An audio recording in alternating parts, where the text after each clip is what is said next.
Les titres de ce journal avec Christine Mbandoutoum qui a été élue maire de Libreville lors de la session extraordinaire du conseil municipal à l'hôtel de ville. Une victoire qui a fait réagir certains commerçants de la capitale gabonaise. Nous parlerons également au cours de ce journal de la remise des cubitonnaires et des dispositifs de lavage des mains aux différentes confessions religieuses, associations et aux représentants de la société civile. Un don qui a été fait par l'Organisation mondiale de la santé. Et enfin, la réunion de travail entre le ministre de Sport, Franck Guéma, et les associations des arbitres et entraîneurs. Vous aurez plus de précisions à ce sujet avec Gamal Luzé et Ariel Nzaou au cours de ce journal. Mesdames et messieurs, chers téléspectateurs, bonsoir. En début de ce journal, nous parlons de la session extraordinaire du conseil municipal à l'hôtel de ville en vue de l'élection du maire de Libreville. Cette rencontre municipale a été présidée par Madame le gouverneur de la province de l'Estuaire, Françoise Dikumba. Le compte rendu dans ce reportage, les images sont de Floris Mapango. C'est dans une salle de l'hôtel de ville que s'est tenue la session extraordinaire du conseil municipal. Étaient conviés les maires des arrondissements, les conseillers municipaux, les présidents des commissions et des partis politiques. Une rencontre municipale qui a eu pour but l'élection du nouveau maire de Libreville, sous la haute direction de Madame le gouverneur de la province de l'Estuaire, qui s'est exprimée en ces termes. Je voudrais relever que la notion de compétence en droit se définit, entre autres, en fonction des critères rationné loti, rationné matériae, rationné temporis et rationné personae. Autrement dit, outre les textes en vigueur, elle prend en compte la matière traitée, le ressort territorial, le temps ou délai, ainsi que la qualité de l'autorité administrative concernée. C'est dire le caractère particulier que revêt notre session, qui porte bel et bien sur la matière électorale, qui incombe à l'autorité de tutelle locale. Avant le scrutin municipal, les différents présidents des partis politiques se sont exprimés à l'occasion. Et je pense que nous devons faire un effort. Parce qu'au-delà de nos chapelles respectives, la mairie de Libreville, entre 2019 et à 22 mois ou 23 mois de la prochaine élection locale, n'a passé son temps qu'à faire des élections. Nous n'avons donc pas travaillé pour les populations qui nous ont envoyés ici. Nous avons passé notre temps à régler des problèmes qui en réalité n'en sont pas, parce que jusqu'à présent, les comptes administratifs de 2019 et 2020 n'ont toujours pas été vus. Pour la candidature de ce jour, Madame Mbandoutoum est également notre candidat. Nous lui apporterons tout notre soutien, ceci dans l'intérêt de toute la population qui a porté le PDG comme parti majoritaire au conseil municipal de Libreville. Selon Madame le gouverneur, l'apaisement et le ressaisissement doivent être au cœur des réunions municipales pour éviter les dérapages. Toutefois, pour cette première partie, cette session a vu une forte mobilisation et s'est déroulée dans une atmosphère paisible. Voilà, le maire de Libreville a finalement été connu en la personne de Christine Mbandoutoum, unique candidat du Parti démocratique gabonais à cette élection municipale. Nous retrouvons la même équipe. Les images sont de Floris Mapango. Enfin, un nouveau maire à l'hôtel de ville, Christine Mbandoutoum remporte la victoire avec 117 voix, soit 100%. A délibéré Madame le gouverneur de la province de l'Estuaire en présence du secrétaire général du ministère de l'Intérieur. Inscrits 151, votants 145, bulletins blancs ou nuls 28. A obtenu Madame Ba Ndoutoum Christine, candidate du PDG, nombre de voix 117, est élue maire de la commune de Libreville avec 117 voix, soit 100%. L'heureuse élue n'est pas sortie de la salle sans dire mot. J'ai un sentiment de joie, j'ai un sentiment de satisfaction et de reconnaissance vis-à-vis du distingué camarade Ali Bongo Ondimba. Le rôle d'un maire, c'est satisfaire aux besoins quotidiens de la population. Alors, avec les conseillers, avec les services techniques, les services administratifs, nous allons relever le défi. Espérons tout simplement que la nouvelle vision qui sera extériorisée à l'endroit de ses membres donnera une couleur reluisante à cette institution. Certains commerçants de la capitale gabonaise ont donné leur avis suite à la victoire de Christine Mba Ndoutoum. Ils sont d'ailleurs au micro de Désiré Mbiyeningon et de Floris Mapango. C'est la première fois que la mairie de Libreville a autant de maires dans un mandat. C'est extraordinaire. Et elle va faire quoi? Qu'est-ce qu'elle va apporter, ce que les autres n'ont pas apporté? C'est la décennie de la femme, non? Et cette décennie de la femme est dans quelle objectivité? Vous savez l'objectivité. Vous savez l'objectivité. S'il est rentré, c'est Dieu qui l'a voulu. Il faudrait qu'il arrange la situation de la population gabonaise. Parce que si c'est un poste qui est vide, je pense que cette situation ne sera pas jusqu'aujourd'hui, comme vous la voyez. Donc s'il est rentré en tant que maire, qu'il soit maire. Donc c'est mon opinion parce que je ne peux pas dire qu'il ne peut pas être maire. C'est Dieu qui l'a décidé. Et les gens l'ont aussi voté. Il ne s'est pas proclamé maire pour lui-même seul. On lui a voté. Nous, on est fatigués. Moi, je suis commerçante. On est fatigués. Nous, on ne comprend pas. C'est vrai, quand les maires arrivent, ils disent d'autres choses là-bas, mais sur le terrain, c'est autre chose. Donc, c'est pas vraiment... Nous, on ne peut pas dire qu'on est contente ou bien on n'est pas contente parce que ce qu'ils vont demander de faire aux commerçants là-bas, ceux qui sont sur le terrain font le contraire. Nous, on est embêtés, surtout nous, les commerçants, parce que quand ils arrivent, ils nous font ça dur. Donc il y a des fois les timbres même, on leur fait comprendre que non, nous on n'arrive pas à payer les timbres parce qu'ils nous obligent, ils nous donnent les tickets tous les jours. Et des fois les tickets là même, on leur demande de nous donner 500, mais ils nous donnent 1000 francs. On est fatigués, nous on ne veut pas. Si le Dieu Tout-Puissant peut toucher le cœur du nouveau maire qui descend même sur le terrain et qui demande l'idée de la population, nous on va aimer ça. Notre femme était là, au Souka. Au Souka ne nous a pas dérangés. C'est peut-être là où elle a la primature, hein, mais quand elle était mairesse, elle ne nous a pas dérangés. On était en paix. Elle nous avait seulement dit de lui libérer l'espace. On vendait tranquillement, on payait nos taxes à la mairie. C'était tout. Toute la période au Souka, on n'a pas été emmerdés. Cette femme aussi qui arrive, qu'elle regarde notre sort. Nous poursuivons ce journal pour parler de la réunion entre le ministre de Sport, Franck Guéma, et les associations des arbitres et entraîneurs dans l'optique de discuter sur les possibilités de relancer le championnat national professionnel de football. Le compte rendu ici avec Gamal Luzé et Ariel Nzao. Je vous remercie d'être aussi nombreux parce que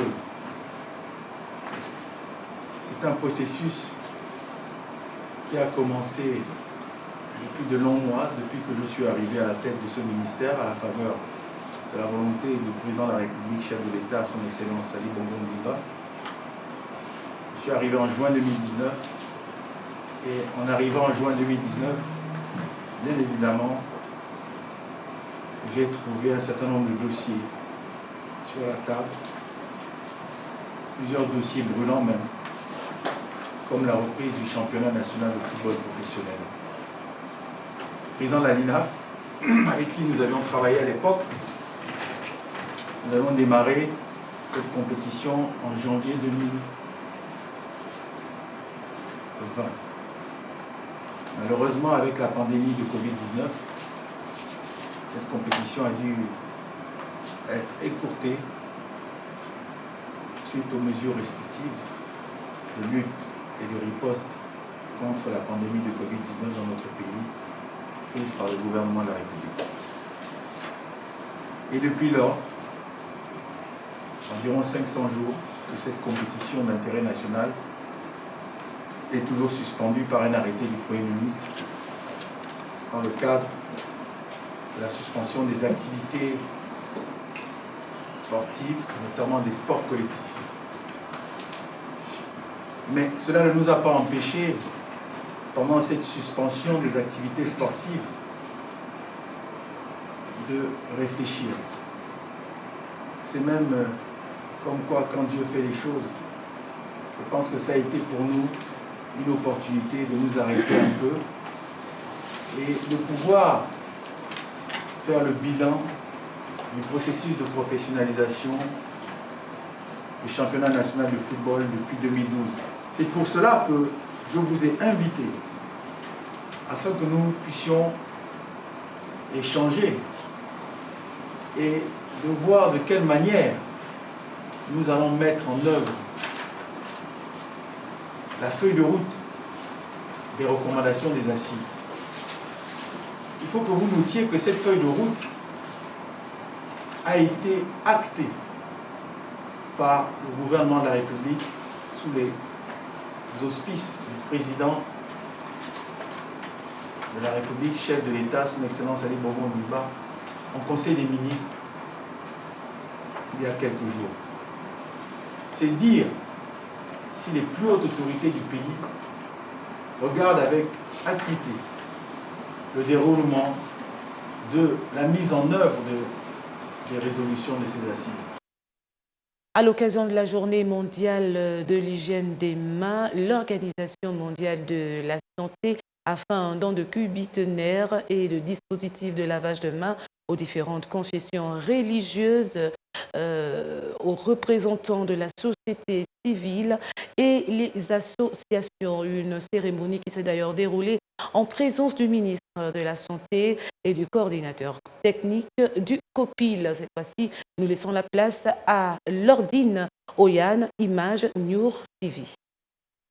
La célébration de la Journée mondiale de l'hygiène des mains a été matérialisée au Gabon par cette remise des stations de lavage des mains et des cubitonnaires aux confessions religieuses, associations et aux acteurs de la société civile impliqués dans la lutte contre la Covid-19 par le représentant résident de l'Organisation mondiale de la santé au Gabon. Prenant la parole, le coordinateur technique du COPIL s'est saisi de l'occasion pour exhorter les uns les autres à continuer dans cet élan. Il est nécessaire de retrousser nos manches pour arriver à nos objectifs, aplanir les obstacles entravant la promotion de l'hygiène des mains et contribuant à l'amélioration des conditions de vie des populations.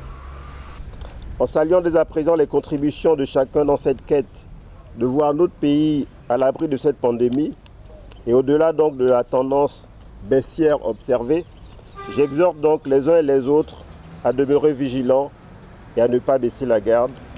Célébrée sous le thème « Lavons-nous les mains », la Journée mondiale de l'hygiène des mains est l'occasion de rappeler à tous l'importance d'effectuer ce geste, surtout en cette période de crise sanitaire. L'hygiène des mains, encore appelée le lavage des mains, est une intervention efficace de santé publique. Et cette intervention trouve toute sa signification pendant la riposte contre cette pandémie. Nous savons tous qu'il s'agit de mesures barrières. Nous parlons de distanciation, nous parlons de port de masque et nous parlons de l'hygiène des mains. Nous savons aussi que nous parlons de plus en plus de variants. Mais la meilleure façon de lutter contre ces variants, de lutter contre la propagation du virus et des germes repose sur l'hygiène des mains. À l'exemple du lavage des mains, le vaccin constitue un moyen efficace de lutter contre la Covid-19. C'est dans cette optique que le ministre de la Santé a invité tout le monde à poursuivre la sensibilisation. C'est pourquoi nous demandons à tous ici présents, à vous les associations, aux confessions religieuses, aux chefs de quartier, pour qu'il y ait une mobilisation totale de la population gabonaise afin de se faire vacciner. Nous avons la chance de ne pas connaître les difficultés que d'autres pays connaissent en matière de rupture de vaccins. Le président de la République, chef de l'État, a fait en sorte que les vaccins soient disponibles pour la population gabonaise. Vaccinons-nous. Cette cérémonie s'est ponctuée par la remise des attestations de participation à la lutte contre le coronavirus à tous les acteurs qui chaque jour ne ménagent aucun effort pour éradiquer cet ennemi invisible. Parlons toujours de cette journée mondiale de l'hygiène des mains. Au terme de cette remise de cubitonnaires et de dispositifs de lavage des mains, les récipiendaires ont d'ailleurs exprimé leur satisfaction dans ce reportage de Lordine Oyan, Image Nour TV. Ce sont au total 100 cubitonnaires et des dispositifs de lavage de mains qui ont été remis à ces différents acteurs impliqués dans la lutte contre la Covid-19 depuis le début de cette épidémie. Une action qui a pour objectif principal intensifier la lutte contre le coronavirus. Recevant ce don de l'Organisation mondiale de la santé, les bénéficiaires ont exprimé leurs sentiments à cœur ouvert. Ça va beaucoup changer parce que déjà, le lavage des mains, c'est une chose très importante. Vu le contexte dans lequel nous sommes avec la Covid-19. Donc, avec tout ce qu'on a reçu et toutes les informations qu'on a par rapport à cette maladie, nous sommes les relais avec l'association. Nous partirons vers ces gens, les membres de notre association, nos communautés, pour pouvoir conseiller aussi dans l'usage des kits de lavage de mains. Nous sommes très contents. Je suis très contente d'avoir reçu ce kit. Nous allons faire bon usage. Et nous luttons tous contre la Covid. Donc voilà, nous devons tous lutter. Même nous, les personnes vivant avec un handicap, nous luttons contre cette pandémie de coronavirus. Et nous allons faire, comme je disais tout à l'heure, nous allons faire un bon usage de tous ces accessoires que nous avons reçus. Cette remise de cubitonnaires et des dispositifs de lavage de mains permettra à ces représentants d'associations, des confessions religieuses et de la société civile de poursuivre la sensibilisation sur le respect des gestes barrières, notamment le lavage des mains auprès de leurs différentes communautés. Le marché de Montbouet est en feu depuis 2 jours. Écoutons les commerçants qui déplorent cette situation au micro on va dire, dans ce reportage de Désiré Mbiye Lingon et de Floris Mapango. Les gens qui ont fait ça, ce sont les militaires qui ont fait ça. Ce sont les militaires qui ont fait ça à partir de 23 h. Un nuage de fumée, des flammes, des marchandises réduites en cendres, ici en plein centre de l'ex-gare routière. Un scénario qui, selon les commerçants, a été orchestré par les agents de force de l'ordre dans la nuit du mardi au mercredi 14 juillet 2021. Une action qui rentrerait dans le cadre de l'opération Libérer les trottoirs. Oui, les trottoirs, il faut les libérer. Mais pour aller où?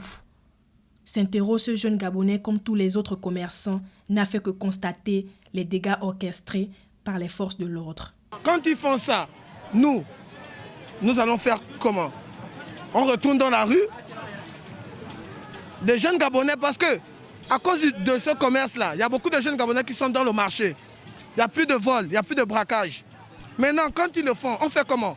On retourne arracher les sacs, on retourne braquer les gens au quartier. Non, après eux-mêmes, ils vont se plaindre que les jeunes Gabonais ne cherchent pas de travail. Débutée le 21 juin dernier, l'opération Libérer les trottoirs n'a pas cessé de faire parler d'elle auprès de ses victimes. Cette fois, ce sont les commerçants dits réfractaires exerçant au marché du Montbouet qui viennent d'en subir les affres. De quoi mettre en garde tous ceux qui continuent d'exercer illicitement. Nous terminons avec la dégradation des différentes routes de Kembo dans le 2e arrondissement de la commune de Libreville. Les populations qui empruntent d'ailleurs ces différentes voies lancent un cri d'alarme aux autorités compétentes. D'ailleurs, nous les écoutons dans ce reportage de Désiré Mbiye Lingon et de Floris Mapango. Une route secondaire en état de dégradation. Nous sommes ici au quartier Kembo dans le 2e arrondissement de la commune de Libreville. À l'exemple des autres voies secondaires délabrées de la capitale. Celles-ci causent quotidiennement du tort aux usagers et aux automobilistes qui l'empruntent. Les voies d'ici là, c'est à cause de cette route-là. Lorsque les voitures ralentissent, c'est à cause du dégradage de la route. Elles sont décapées, c'est à cause de tout ça là. Nous demandons aux autorités de faire quelque chose par rapport à cette route. Comment on peut circuler si l'état de la route n'est pas traité? Comment les taximans et consorts peuvent circuler si la route n'est pas aux normes? L'État doit faire vraiment mettre un accent sur ça. Le problème des routes dégradées à Libreville, on n'en parlera jamais assez. Vivement que les pouvoirs publics prennent leurs responsabilités en se penchant définitivement sur ce problème. Un journal qui a été réalisé par l'ensemble de la rédaction de Télé Hermon, supervisé par Bourgeois Alec Tinga. Mesdames et messieurs, c'est la fin de cette principale édition d'information de 20h30. Mais avant de nous séparer, je me fais le plaisir de vous rappeler les titres de ce journal. Nous avons parlé de Christine Mbandoutoum qui a été élue maire de Libreville lors de la session extraordinaire du conseil municipal à l'hôtel de ville. Une victoire qui a fait réagir certains commerçants de la capitale gabonaise. Nous avons également parlé de la remise des cubitonnaires et des dispositifs de lavage des mains aux différentes confessions religieuses, associations et aux représentants de la société civile, un don d'ailleurs fait par l'Organisation mondiale de la santé à l'occasion de la journée mondiale de l'hygiène des mains. Et enfin, la réunion de travail entre le ministre de Sport, Fongema, et les associations des arbitres et entraîneurs. Vous avez eu plus de précisions d'ailleurs avec Gama Luzet et Ariel Nzaou. Fais de l'éternel ta délice et il te donnera ce que ton cœur désire. En ces mots, mesdames et messieurs, bonne méditation et nous nous retrouverons demain à la même heure. Au revoir.